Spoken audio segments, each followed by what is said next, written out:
Merci de choisir Business 24 pour vous informer. C'est l'heure de suivre toute l'actualité sur la chaîne panafricaine. Mais avant, les titres. Journée de la fonction publique 2025, JFP, une célébration de l'excellence et de l'engagement au service de la nation. Cette édition 2025 met en lumière les réformes majeures engagées depuis 2011. La Côte d'Ivoire et l'Union européenne renforcent leur partenariat, notamment dans le domaine de la gestion durable des forêts. Une session formelle de la 5e réunion préparatoire s'est tenue à Abidjan. Dans le souci de se rapprocher de sa clientèle, le cabinet Barchitecte ouvre un nouveau bureau à Abidjan. L'événement a eu lieu en présence du Business 24 Africa. Les journalistes économiques de l'UEMOA sont réunis depuis ce mercredi à Abidjan. Ce colloque crée des conditions d'une information économique vraie au service du développement de l'Union. Madame, Monsieur, c'est un grand plaisir de vous servir l'actualité. L'administration publique ivoirienne se retrouve du 25 au 28 juin 2025 au Palais de la Culture d'Abidjan à l'occasion de la 5e édition des Journées de la fonction publique.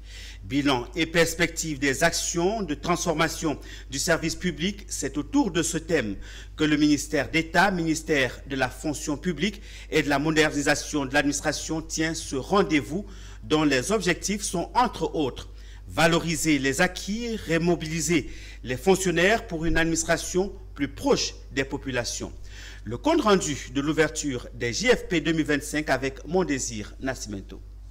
Le fonctionnaire se caractérise par sa disponibilité.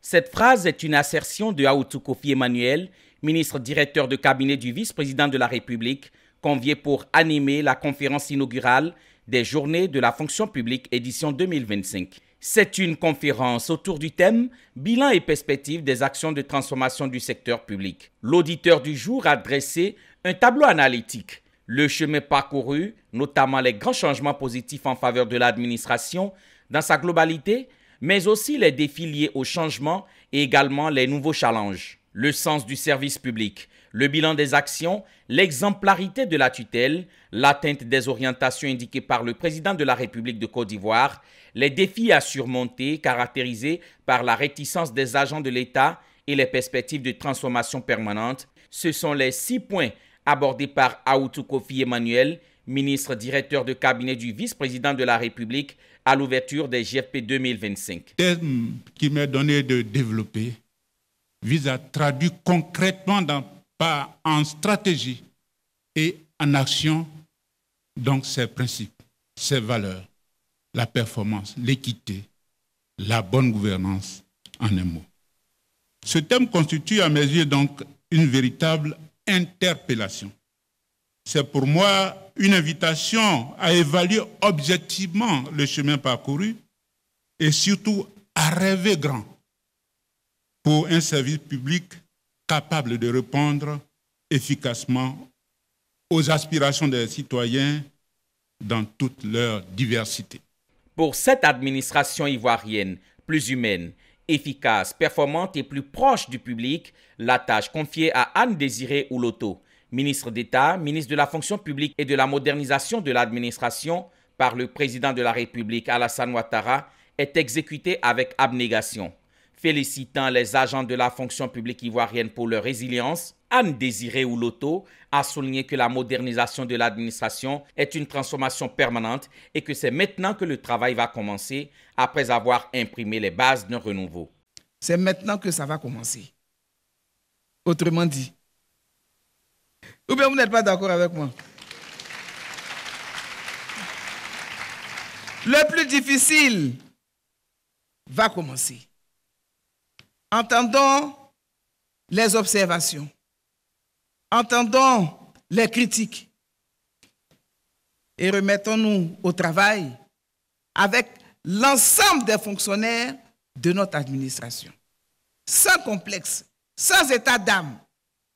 Plus qu'un cadre de réflexion, les Journées de la fonction publique 2025 ouvertes à Abidjan, mais aussi décentralisées sur 15 régions du pays, se veulent un levier de mobilisation collective pour bâtir une administration plus efficace, moderne et au service des citoyens. Un rendez-vous stratégique pour renforcer la confiance entre l'État et les usagers et inscrire durablement la fonction publique ivoirienne dans une dynamique de performance et de proximité.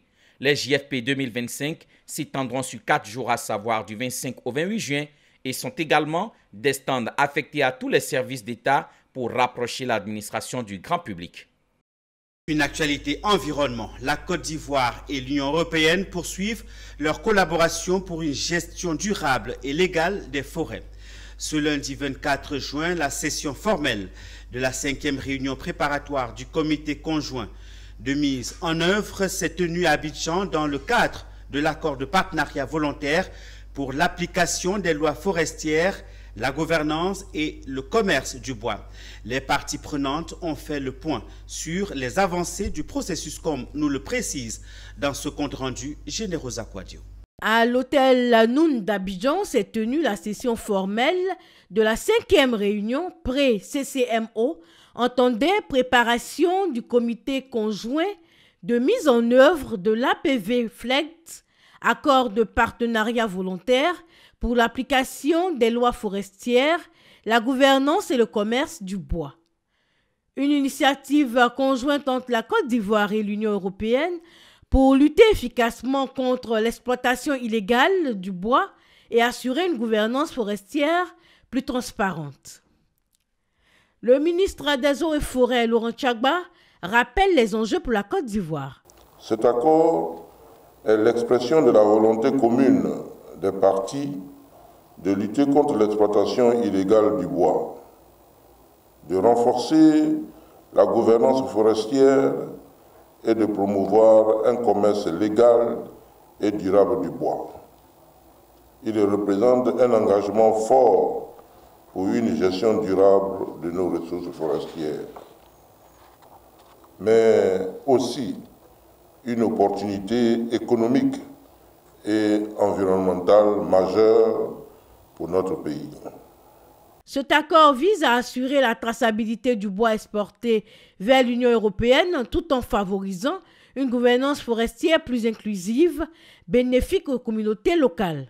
L'Union européenne se félicite des avancées du processus. Ce nouveau cadre offre à la Côte d'Ivoire une opportunité stratégique, se positionner comme un fournisseur de confiance sur un marché exigeant mais porteur et également porteur d'emplois. Notre coopération se traduit concrètement sur le terrain avec une approche équipe Europe et en ligne avec la stratégie Global Gateway, et ceci à travers plusieurs projets structurants. La reforestation et la foresterie durable, avec plus de 300 millions d'euros mobilisés pour la Côte d'Ivoire, dont 150 millions d'euros sous forme de prêts de la BEI. Les résultats de cette réunion nourriront les prochaines discussions du CCMO, organe chargé du suivi de la mise en œuvre de l'accord. Autre titre de l'actualité, le cabinet Barchitecte a célébré ce mardi 24 juin 2025 l'inauguration de son nouveau bureau situé au sein du centre commercial Diamond Center à Abidjan. Cet événement, Michel Brou, vous le précisez d'ailleurs dans cet élément, marque une étape significative pour le cabinet qui vise à renforcer sa présence sur le marché local et à offrir des services de qualité à une clientèle de plus en plus exigeante.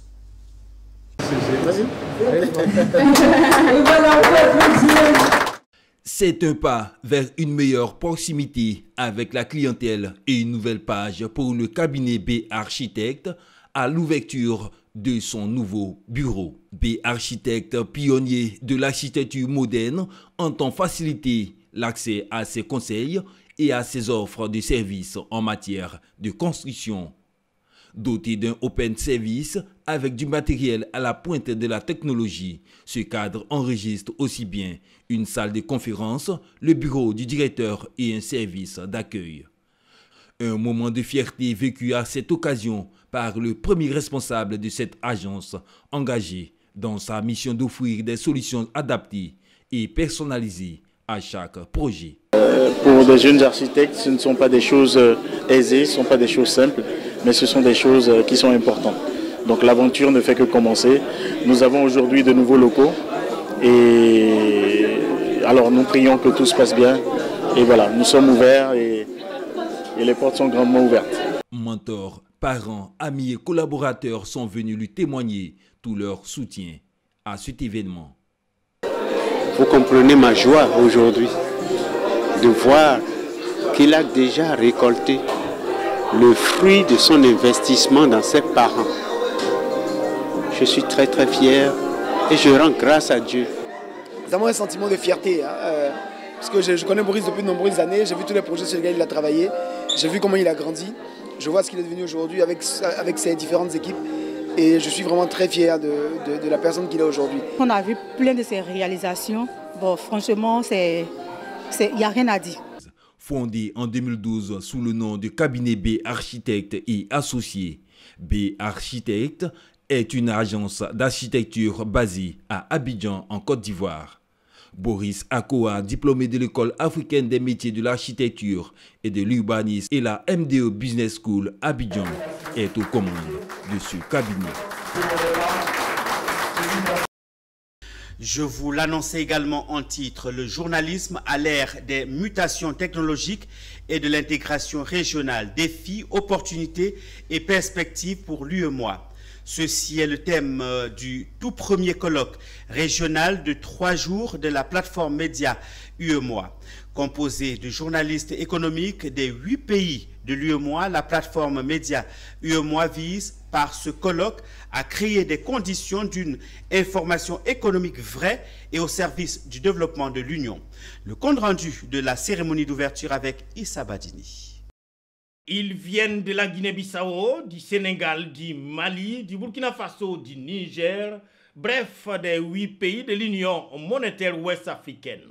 Autre dénominateur commun, ils sont journalistes, économiques pour la précision, appartenant à la plateforme média UEMOA. Pour ces colloques dont le thème est le journalisme à l'ère des mutations technologiques et de l'intégration régionale, défis, opportunités et perspectives pour l'UEMOA. Le rôle de journaliste économique n'est plus aujourd'hui à démontrer vu l'espace, notre espace économique et monétaire vraiment qui, vous savez, lors de la crise de Covid, a montré vraiment sa capacité de résilience. Et il était opportun que les journalistes de l'espace communautaire se retrouvent pour réfléchir, pour mieux vraiment diriger notre accompagnement, non seulement du secteur privé, de l'investissement, du marché financier de l'UEMOA. Nous sommes le 4e pouvoir. Promouvoir l'intégration régionale dans une synergie d'action des journalistes, la commission de l'UEMOA n'espérait pas mieux, raison pour laquelle, pieds joints, elle s'est impliquée dans l'initiative de la plateforme. Nous avons pensé que, au regard du rôle et de l'importance des médias dans le traitement de l'information, dans la sensibilisation des populations, qu'il fallait cette plateforme pour relayer l'information spécifique, l'information abondante du reste que nous produisons au niveau de la commission de l'UEMOA et qui a besoin d'être partagée. Oui, c'est heureux de voir que les journalistes de nos pays s'organisent, fonctionnent ensemble, font de bons réseaux et on pense que c'est très bien pour avoir des informations qui soient crédibles, fiables et que nos populations soient informées au mieux, le plus rapidement possible. Ateliers, conférences, rencontres et débats, c'est un colloque de 3 jours au son et au rythme d'un monde technologique changeant dans le but de construire une UEMOA plus solide et plus ouverte. En éducation, dans un contexte mondial où l'intelligence artificielle bouleverse tous les secteurs, le secteur scientifique et académique n'y échappe pas. C'est pourquoi l'université Nangui Abrogwa a pris l'initiative d'intégrer l'IA dans la pédagogie. Un workshop qui a donné l'occasion de poser les fondations d'une stratégie cohérente d'intégration de l'IA à l'université. Les précisions dans cet élément. L'intelligence artificielle n'est plus une pratique futuriste, même que nous n'avons plus le choix, elle s'impose progressivement à tous. Et comment l'adapter à la science dans le secteur académique? L'université Nangui Abrogwa vient d'ouvrir la réflexion à travers un workshop. L'objectif affiché est clair, faire de l'intelligence artificielle un levier de l'excellence académique, un outil de renforcement de la recherche scientifique et un vecteur du rayonnement international de l'université. L'IA, notre université doit vraiment adopter cet outil voilà, qui est un outil indispensable, voilà, qui peut vraiment révolutionner notre façon d'enseigner, notre façon de faire la recherche et notre façon même de valoriser notre recherche et de la faire connaître aussi. De la génération de contenu à la prédiction de phénomènes complexes en passant par les réseaux de neurones, le data mining, le cloud computing ou l'Internet des objets, ce workshop a rassemblé l'ensemble des parties prenantes afin d'analyser collectivement les opportunités et les risques, identifier les besoins et défis à relever et co-construire une stratégie d'intégration de l'intelligence artificielle accompagnée d'un plan d'action adapté. C'est aussi une façon de démocratiser l'outil qui, pour ma part, n'est plus astreint aux scientifiques. Et en même temps aussi pour mettre le point sur un des projets du professeur Yoboué quand elle a repris cette université-là, faire de l'IA un allié sûr et un allié surtout pas silencieux. Ça nous a permis de comprendre donc qu'il y a une nécessité forte aujourd'hui pour les ministères, pour le gouvernement, de collaborer intensément avec les universités et notamment avec l'UNA dans le cadre donc de la vulgarisation de l'intelligence artificielle. Cette première édition du workshop sur l'intelligence artificielle, initiée par la direction de l'université Nangia-Brougua, vient montrer les ambitions de cette université de sciences qui a de jouer son rôle dans la promotion de l'excellence en démontrant que l'intelligence artificielle, loin d'être un luxe technologique, est aujourd'hui un impératif académique. On reparle de la Tabaski avec ce point de presse. Le secrétaire général de la société coopérative simplifiée des marchands de bétail d'Abidjan, Port-Boué Abattoir, a tenu un point de presse ce mardi 24 juin 2025. Cette rencontre était relative à l'approvisionnement du marché ivoirien durant la période de la Tabaski.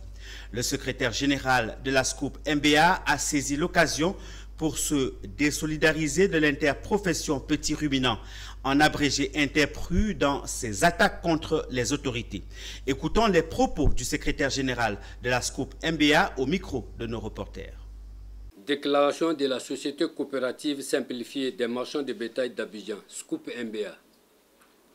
Chers amis de la presse, Madame et Monsieur, avant tout propos, nous, membres de la Société coopérative simplifiée des marchands de bétail d'Abidjan, SCOUP MBA, tenons à adresser nos remerciements à l'ensemble des acteurs de la filière bétail et viande de Côte d'Ivoire. Chers journalistes, nous vous avons conviés au point de presse de ce jour pour vous parler du déroulement de la campagne de la Tabaski 2025. En attendant qu'un bilan officiel exhaustif de cette campagne soit fait dans les jours à venir par des voies plus autorités que les nôtres.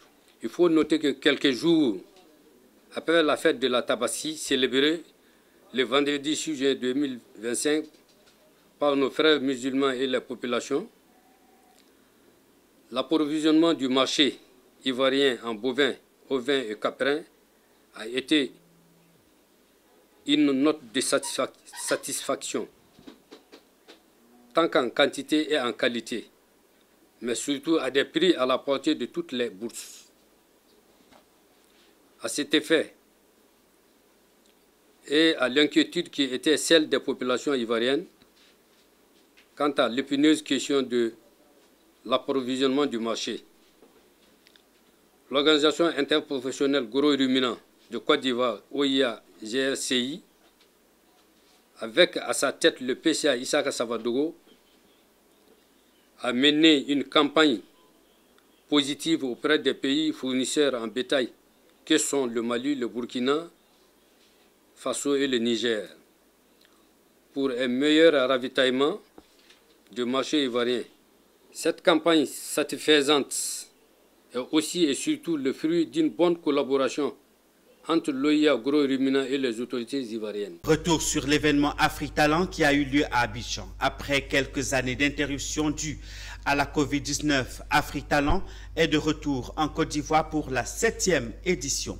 Organisé par le cabinet AfriSearch, AfriTalent est un espace de rencontre d'échange et de recrutement des cadres pour les entreprises africaines.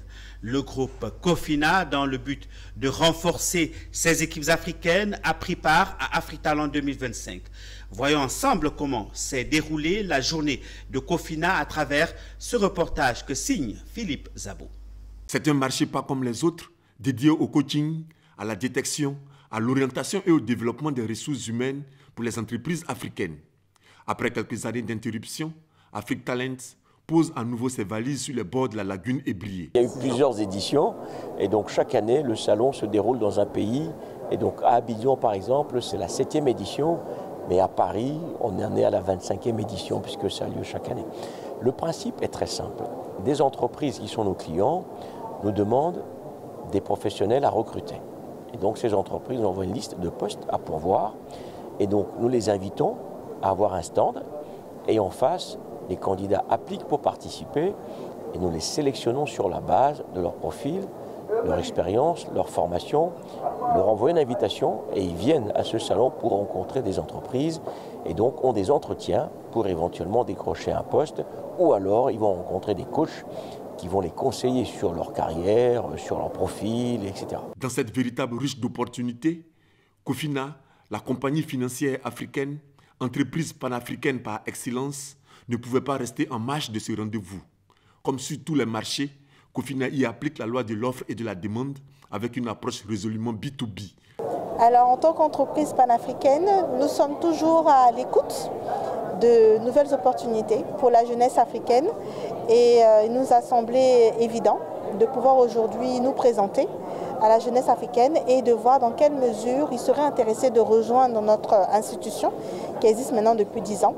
Alors nous avons 3 filiales en Côte d'Ivoire, mais nous avons également 11 autres filiales présentes dans les 8 autres pays d'Afrique et nous avons des opportunités dans le secteur financier, dans des postes d'analystes financiers, de gestionnaires du capital humain, de responsables administratifs, de chargés d'affaires, de commercial.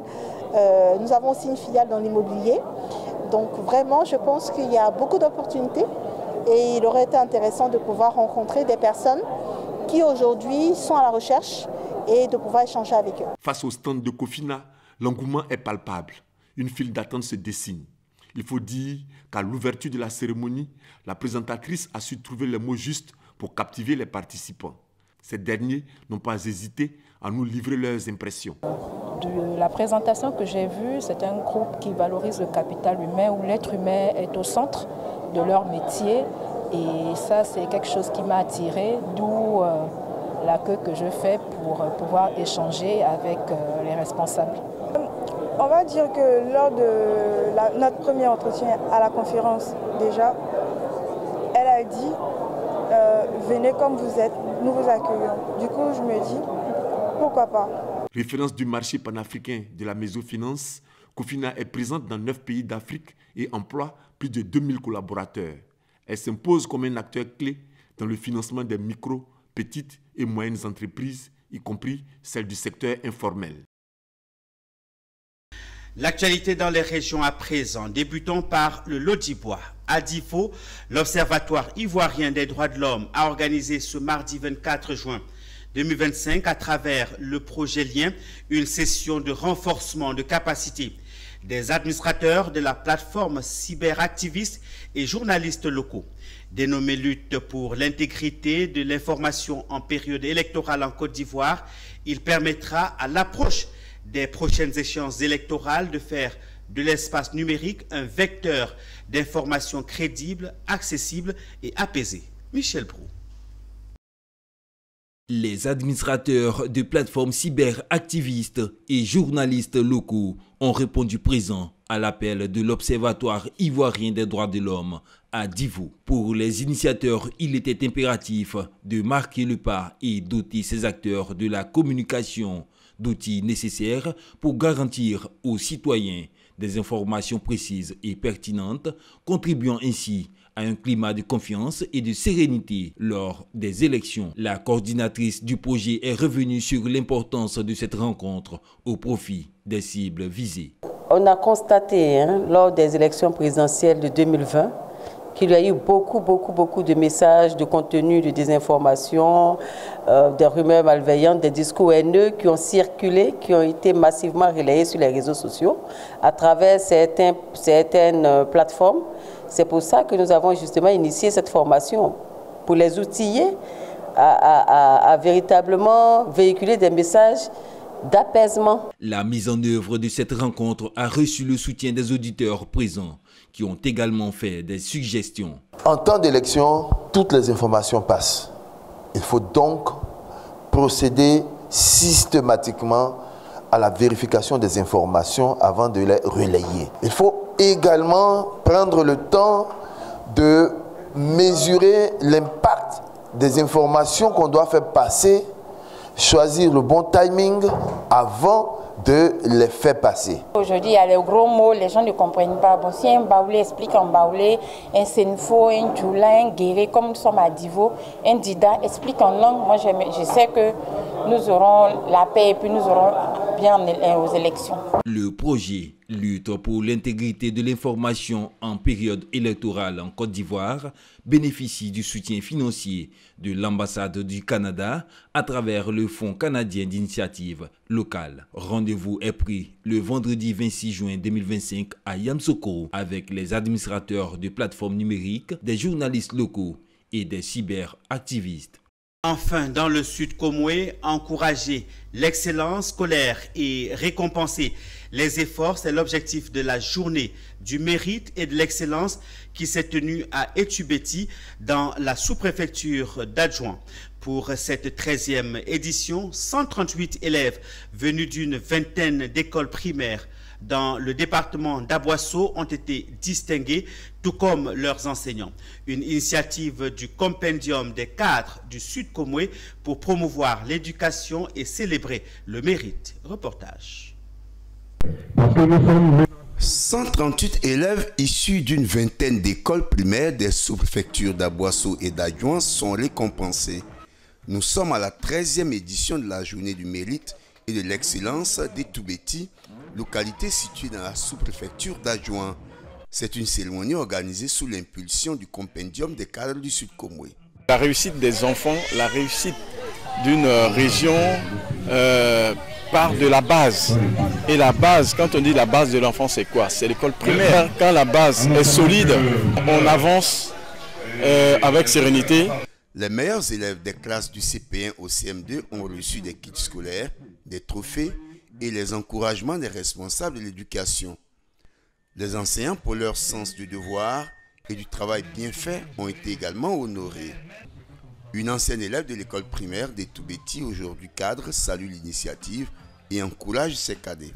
L'excellence est une attitude à adopter, une attitude à cultiver chez nos enfants, chez nos frères et sœurs, dans les villes et contrées de la Côte d'Ivoire. Le représentant du directeur régional de l'éducation nationale et de l'alphabétisation du Sud Comoé félicite les récipiendaires pour leur engagement et leur abnégation. J'ai été vraiment émerveillé par la qualité du travail, la qualité des résultats obtenus par ces élèves-là. Et je voudrais au passage dire que s'il y a de bons élèves, c'est parce qu'il y a de bons encadreurs. Promouvoir l'excellence dans cette région de la Côte d'Ivoire est le vœu du parrain de la cérémonie. Je tiens à féliciter particulièrement toutes les écoles. On m'a dit qu'il y en avait 7 écoles qui ont fait 100%.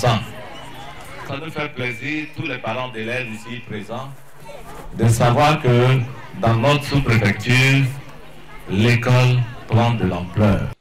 Le prix de la meilleure école a été décerné à l'école primaire à Michel Léon d'Adjoin. Quant au prix du major des majors, il est attribué à l'élève Mekwasi en classe de CM2 avec une note de 162 points sur 170 à l'entrée en 6e. Rappelons que la cérémonie de mérite et de l'excellence de la région du Sud Comoé se tiendra à Tiapom le 10 juillet prochain. Madame, Monsieur, voilà ce qui fait l'actualité sur Business 24, un journal proposé par la rédaction. Merci de nous avoir suivis. Je vous retrouve dans nos prochaines éditions. À très vite.